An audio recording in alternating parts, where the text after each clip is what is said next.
Good afternoon. Good afternoon. Okay, just want to make sure everybody's awake.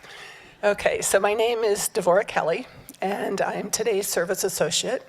Ted Fahy is going to be our presenter today, and his message this afternoon is on the subject of repair, which is our Soul Matters theme for the month of November. And I encourage anyone who's in a chalice circle to pay really special attention today, because that's the theme of our chalice circles also. So our opening words, The Peace of Wild Things by Wendell Berry. When despair for the world grows in me and I wake in the night, at the least sound in fear of what my life and my children's lives may be, I go and I lie down where the wood drake rests in his beauty on the water, and the great heron feeds. I come into the peace of wild things who do not tax their lives with forethought of grief. I come into the presence of still water, and I feel above me the day-blind stars waiting with their light. For a time, I rest in the grace of the world and am free. And so I just want to welcome all of you to our LCUUF Sunday service. May you find solace, understanding, and connection in our shared journey this afternoon. And now a special welcome to our visitors. If you're visiting with us for the first time or have returned or reconnected, and I know there's some of you here after a long absence, please say your name, tell us where you're from. If you're on Zoom, please introduce yourself in the chat box and it will be read aloud here in the fellowship. So, do we have any visitors or people who have returned? Should I stand? Hi everyone, I'm Terry. Nice to see you all here today. Hey Paula. No, because I just have the one, okay. No, because it's the only one we have. Hi, I'm Patty. I'm here most recently from North Carolina, but I've been traveling the world for a couple of years now, but I always end up back here.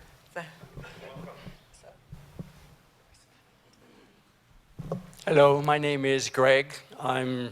My wife and I are recently here from Guatemala, and glad to be here.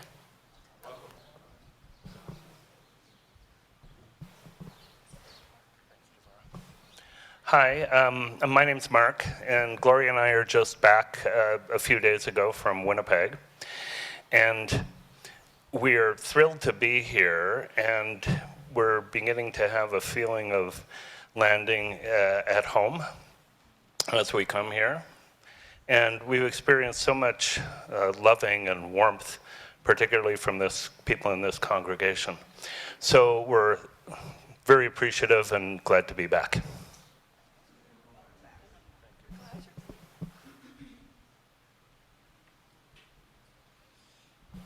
I'm Mark and my wife Danny. Here, we live in Ahihic, and this is our first visit.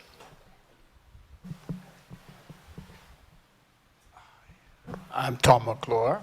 I'm returning from Kentucky. Happy to be back. I'm Mario, and I'm from Guadalajara.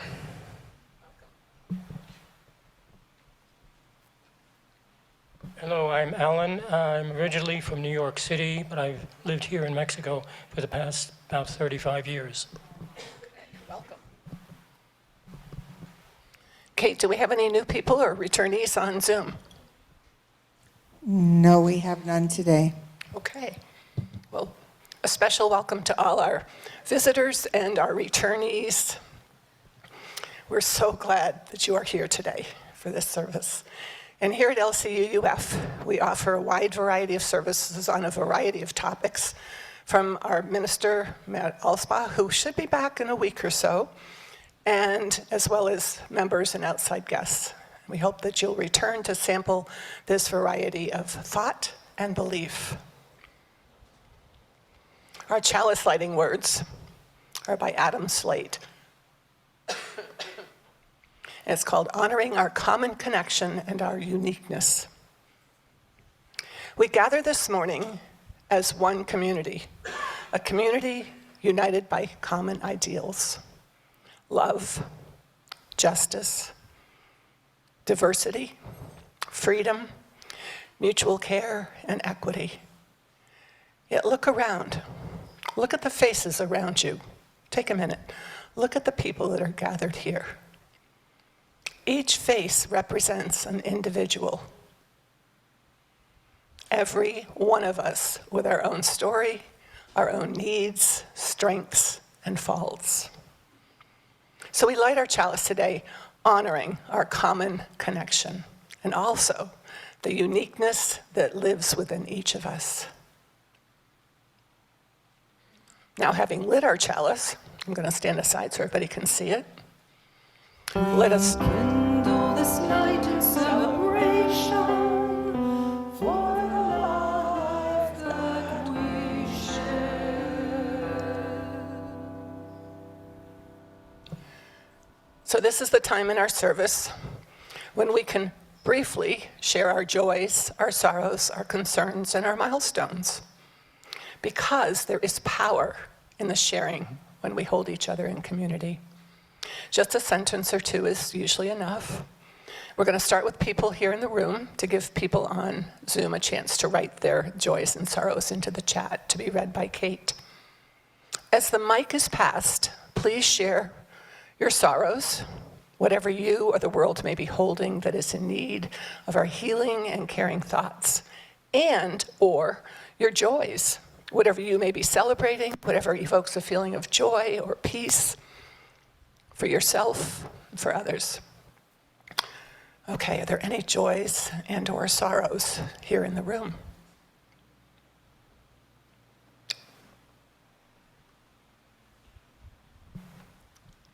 Kind of a mixed bag. I feel as though I'm digging myself out of a hole that's been around me, and I'm grateful that I'm digging and I see the light, and for a variety of reasons, and I'm so grateful to be here.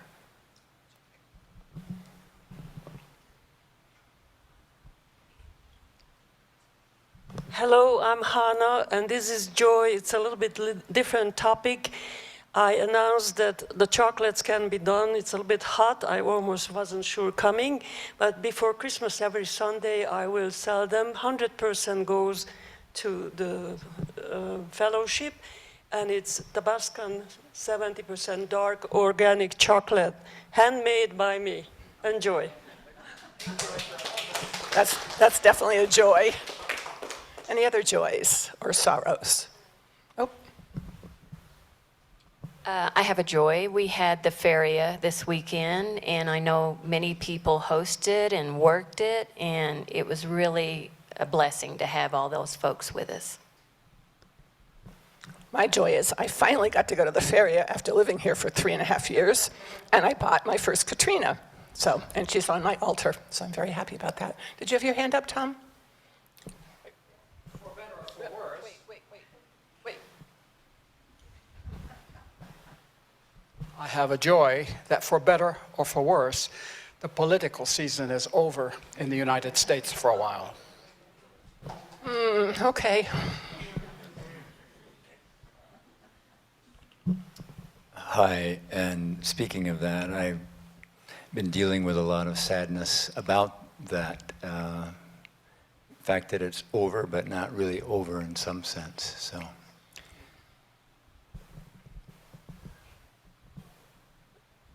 So this last week has kind of triggered a deeper sorrow that I've carried for a long time, which was the humanity's inability or lack of interest in finding their greatness and finding their essence. And the joy is, for me, it's a paradox. I go back and forth and try not to get whiplash. The joy is that that door is always open. Maybe so. Any others? Okay. Kate, are there any joys and or sorrows on Zoom? No, nothing coming in on Zoom. Zoom people, you're very quiet today.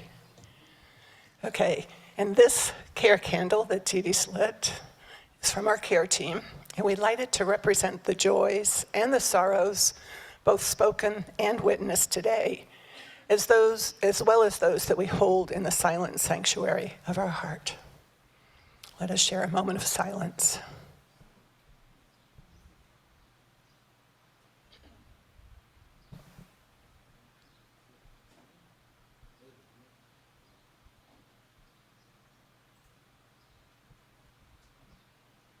Thank you.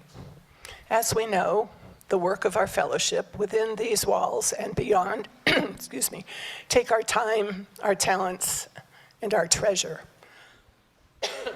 Now is the time in our service for our offering where you can share your treasure. As we pass the baskets, if you are new here today, or if you're struggling to hold things together, please let the basket pass you by. Your presence is enough of a gift for us today. And please know that we now give all of the money collected in the basket, except for your pledges, to an organization providing services in our lakeside community. For November, the month of November, we'll be donating the basket to Operation Feed. It's an organization that provides food and works to improve the lives of the very poor and marginalized people in the village of San Juan Cosola. The full description is on the monitor, so you can take a minute to read it. Can you leave that description up, Jesus?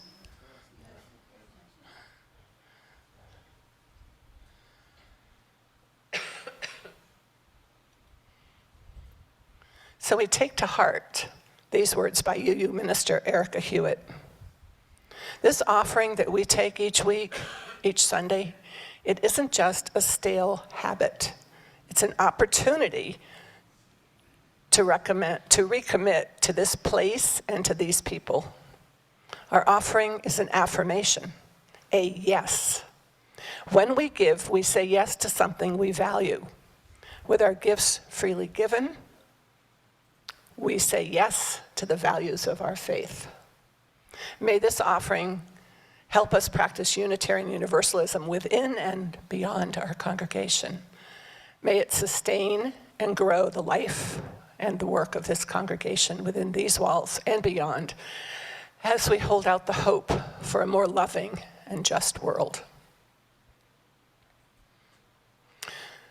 Thank you. Our opening hymn is Gather Us In. Please rise in body or in spirit and join us in singing along with this video.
Tim just said, we should sing that song a few more times over the next month or so and really own it, because it was beautiful. Thank you, Ted, for supplying that one. So, today's reading is from the poem Morbidity and Mortality Rounds by Dr. Rafael Campo. In this poem, he is speaking to an unconscious patient just before an operation, so keep that in mind as you hear the words. Forgive me, body before me, for this. Forgive me for my bumbling hands, unschooled in how to touch. I meant to understand what fever was, not love. Forgive me for my stare. When I look at you, I see myself laid bare.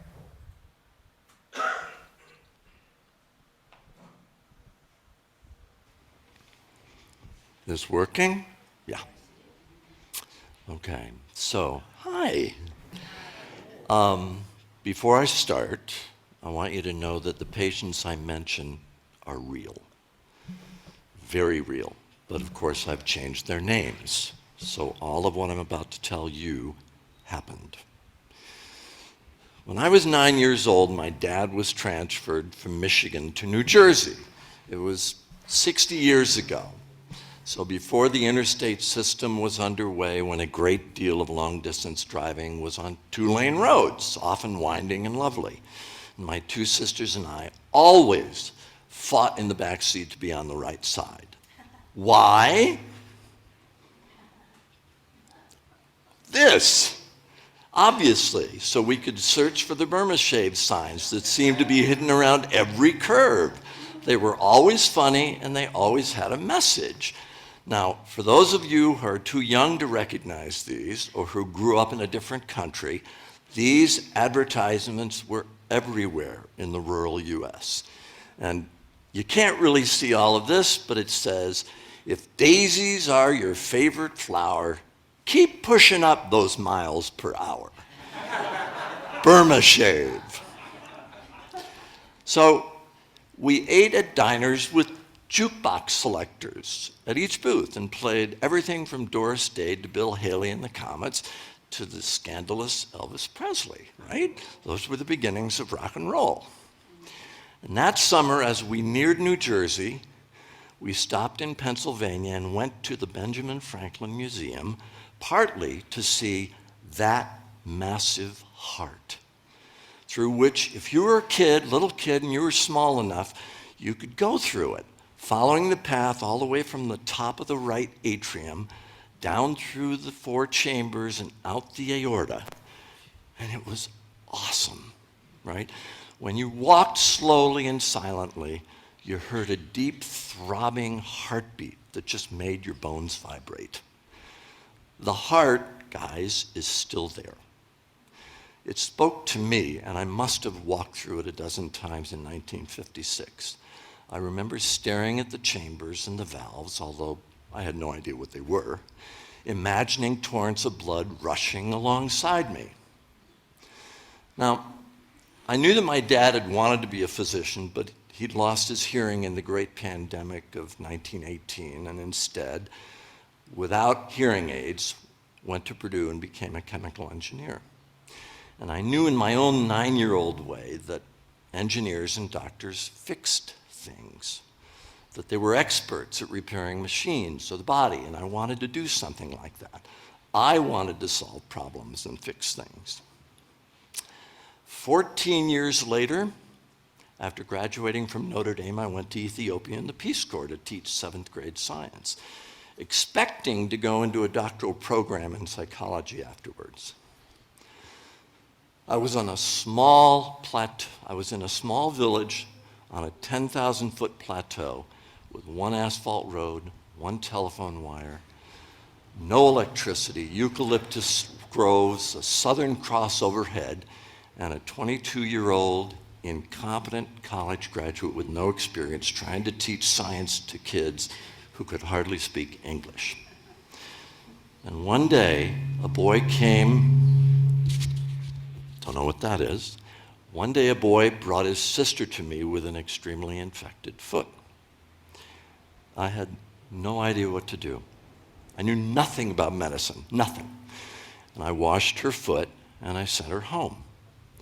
And 3 days later, she came back completely healed and thanked me. I stared in disbelief and wonder at her perfectly restored foot. I had done nothing. I knew nothing, and she was fine. So for decades, I thought of that experience as one of conversion, as a transcendent moment in which I was guided and told to be a physician. And that was when I decided to apply to medical school. I still believe it was a calling, but now I've begun to see it through a different lens.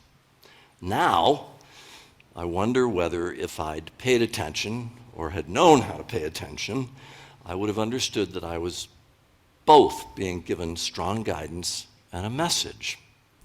Choose medicine for your life, Ted, but learn that embedded in medicine is something deeper, the discipline and difficult art of healing. And in that moment, I think I was being taught to kneel, to wash another's feet, to admit how little I really knew, and to generally keep my mouth shut, which, by the way, has been the major challenge of my life. Having undergone 11 years of training to be a pediatrician, I now know the immense training and depth and skill involved, but when all is said and done, simply fixing the body, as one might fix a machine, is in some ways trivial. It's mechanical. Yeah, it's an extraordinarily complicated Rubik's Cube of unraveling. And yes, it's intricate, it's never to be mastered, but it's a process. It's amenable to formalized analysis and solution. 50 years ago, the first inklings of what we would now call artificial intelligence was appearing in the guise of problem-oriented medical records, a problem-oriented curriculum. And believe it or not, from Kalamazoo, Michigan in 1975, I had access to the first attempts using computers to teach new diagnostic approaches at Mass General in Boston. For me, medicine as analysis and solution was really seductive. So, as it happened, I landed at Michigan State University's College of Human Medicine, one of the country's first leaders in alternative medical education. So in that first year, we were filmed while we interviewed patients, actually actors from MSU student body with scripts. We would then watch ourselves, and we discovered how our own biases, of which we were completely unaware, kept us from hearing what was actually being said. It was stunning. It was an amazing revelation. To be open required first being aware of how I wasn't open. I couldn't help another until I could hear them. I couldn't do that unless and until I repaired myself. Well, I got that intellectually, but in some ways it was theoretical until the summer of 1975 when I had my first patient experience. My very first patient experience. And this is a poem I wrote not long ago about that. Mending. They lied to me.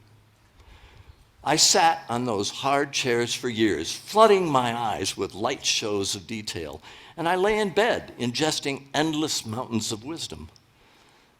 They gave me a white coat, pockets bulging with exciting tool toys, and they told me I'd be able to fix things. That all fell apart in the nursing home. She was my very first patient. She was 90. She told me about that one fall night in Philadelphia when she was a girl. The flu was everywhere. We were all hiding. I went to bed, and when I woke up, the family next door, they were all dead. It's true. She told me that, and she wept. They just lied. You don't mend anything with tools or tape or thread and needle. You mend by sitting and holding hands and saying nothing and blending your tears with theirs. That woman was my first patient, my first teacher in simply sitting and being with someone who was suffering. The lesson for me, obvious now, but bewildering and difficult at the time, was that the word repair does not simply mean fix, cure, eradicate, or any of the many synonyms that might come to mind. Its etymology is actually deep, and it has two equally rich meanings. Both sprout through Middle English, one from Old French, which means to make ready again. But the other one, the deeper of the two, and for me the one that counts, is from Latin, repatriare, to return home. I was helping her to return home just by receiving her long-held grief. Repair's not a project. It's not an algorithmic process. It's not an action, something done to another. Repair is dance, participation, a celebration of mutual reliance. It's most definitively not a shaman's act of curative power or demonstration of skill, but it has great power. Now, fast forward 4 years. I was in my second year at the University of New Mexico in my residency for pediatrics.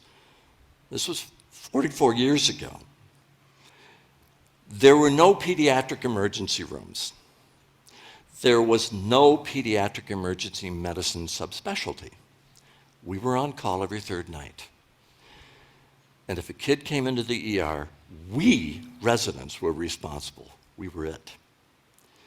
So a couple of months earlier, while on my cardiology rotation, I had acquired a newborn patient, Carlos, with multiple incurable heart defects.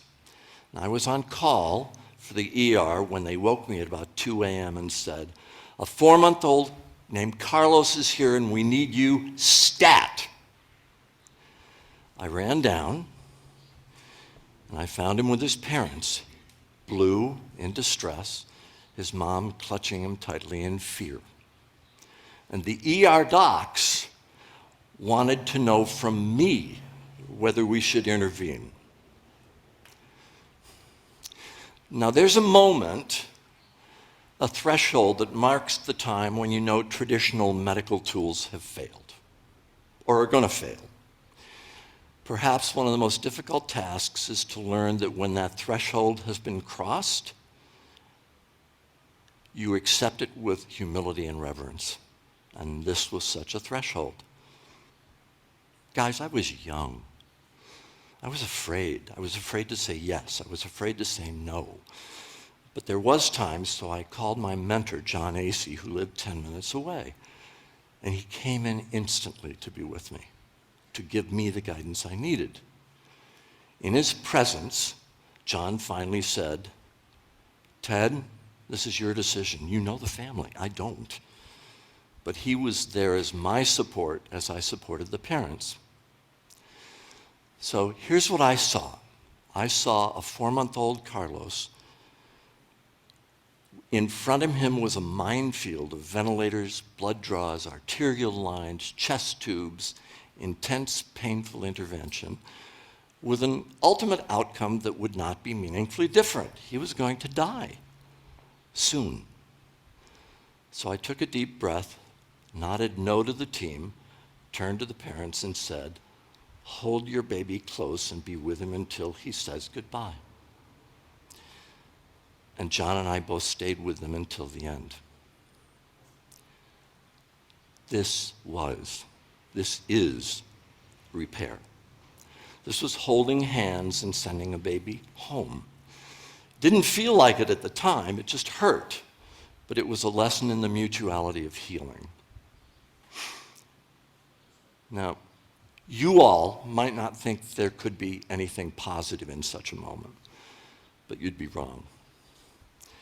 There's relief, loving remembrance, expansiveness, gratitude, and perhaps even a little joy.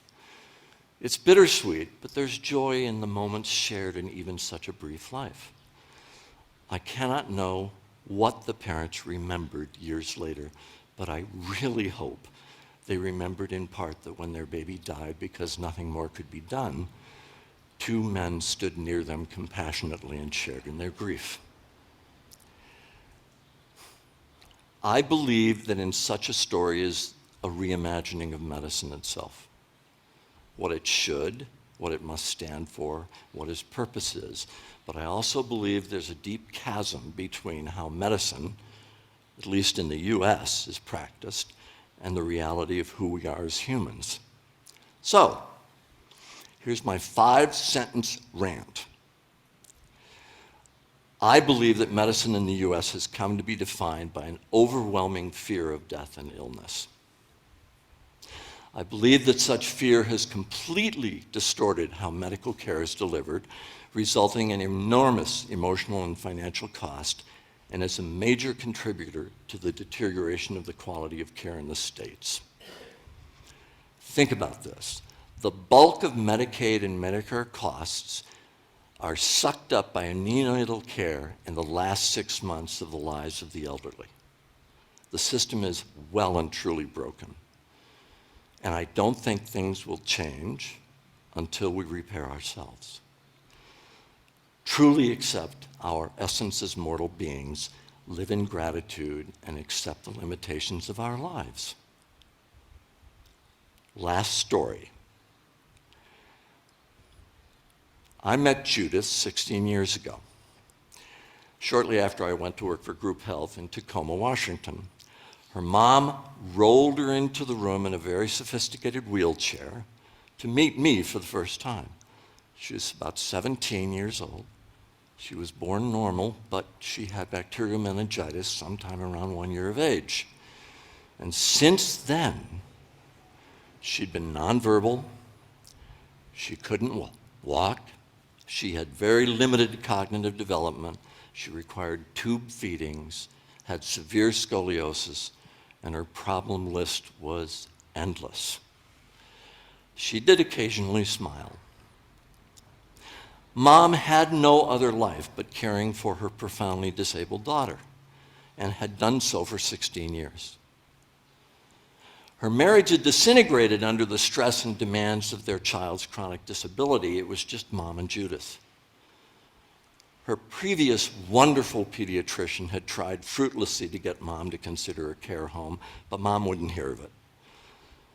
So after our first visit, which could only last 20 to 30 minutes, I set up an appointment with Mom and Judith from then on at 11:40 a.m. because that was the last appointment of the morning, and we could talk until 1 in the afternoon without guilt or pressure. Mostly Mom talked. I listened. She was terrified. She had invested her life in Judith, and in truth, she couldn't envision a life of her own. It felt to her like a betrayal to let someone else care for her daughter, her only beloved. And suddenly, she cried out, I can't give up. I won't give up. And almost instantly, and without thinking, I softly said, but surrender is not the same as giving up.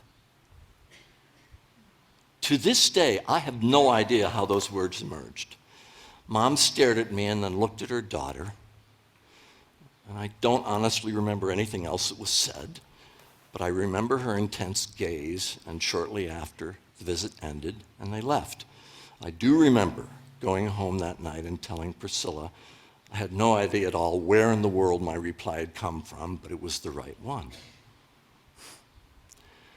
A few weeks later, Mom phoned and said she wanted to put Judith in a care home. I heard no resignation in her voice, only relief, gratitude, and the beginnings of hope. Last reflection, and we're done. In medicine, repair takes many forms. Reassuring a father that his child doesn't have hearing loss and is simply slow to speak. Delivering horrible news, leukemia, lung cancer, a rare syndrome that causes blindness. taking seriously a frustrated mom who comes in angry because during 3 ER visits, no one listened to her, and then affirming her diagnosis, which is life-saving for her son. Doing nothing in the delivery room after being called to a crash C-section because a baby seems to be in great distress, and then comes out perfectly normal. And sometimes, simply putting an unbelievably premature tiny baby in a diaper meant for a 1-year-old because you can't find any other diaper in the clinic, even though it comes up to his chin. These are all forms of repair.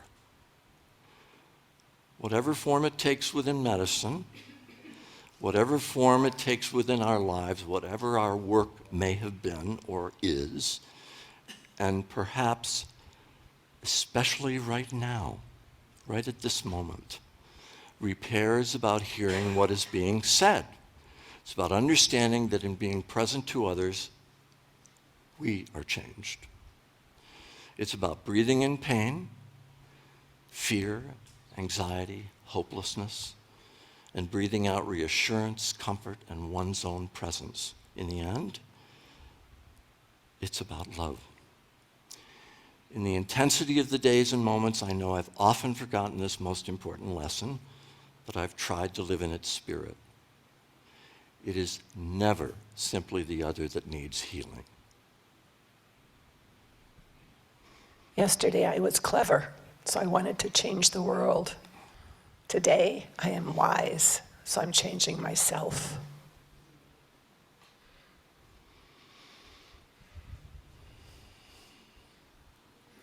So our closing hymn is How Can I Keep From Singing? Please actually stay seated to enjoy this because we were going to have you sing along, but you just really have to hear it and take it in because it's absolutely amazing. So how can I keep from singing? And just a minute.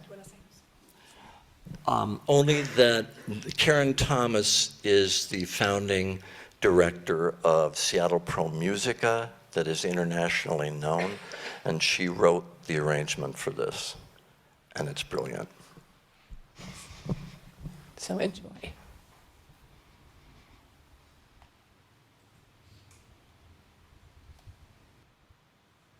My life goes on in endless song above a silent station.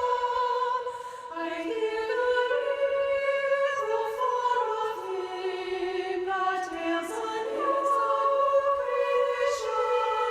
The world's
Our closing words today are from Keeping Quiet by Pablo Neruda.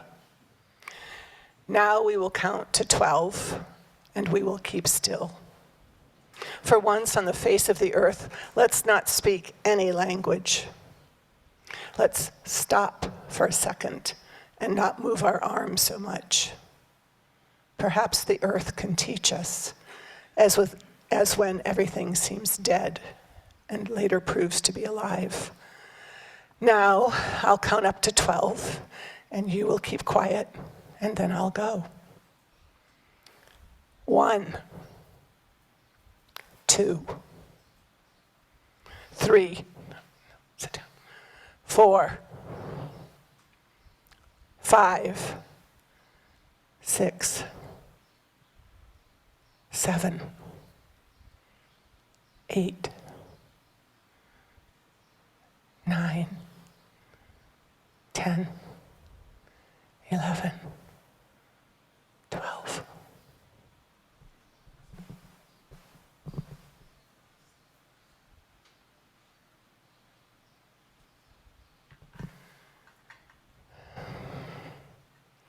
So let us extinguish this chalice with these words, which we read together.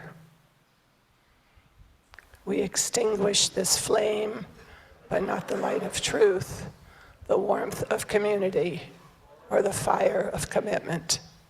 These we keep in our hearts and share with all the world.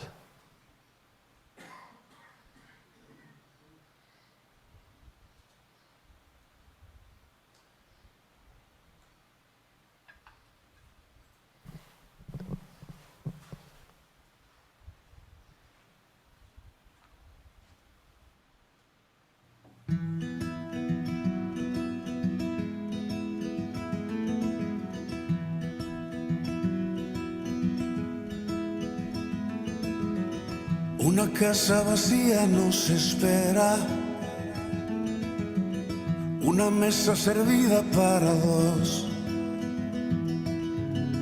Ya se van y nos dejan mil recuerdos, ya no habrá ruido en el corredor.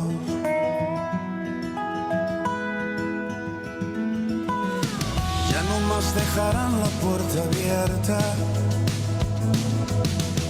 verás por las noches el reloj. Ya se van y nos dejan mil recuerdos, se apagará como luz su voz. Te invito a enamorarnos otra vez, yo prometo conquistarte como ayer. Te invito a que empecemos a tener nuevos sueños como ayer, otra vez.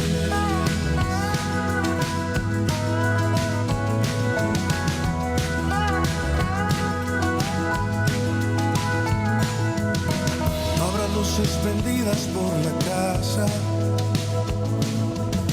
no habrá risas que alegren el balcón. Ya se van y nos dejan mil recuerdos, y en nuestras voces una oración. No cambiemos de casa si está grande, que a los nietos un día nos traerán. Y el silencio que ahora nos espera, de algarabía se llenará.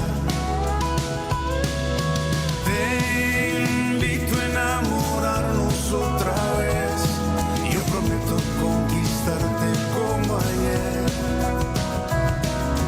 Te invito a que empecemos a tener nuevos sueños como ayer, otra vez. Como ayer.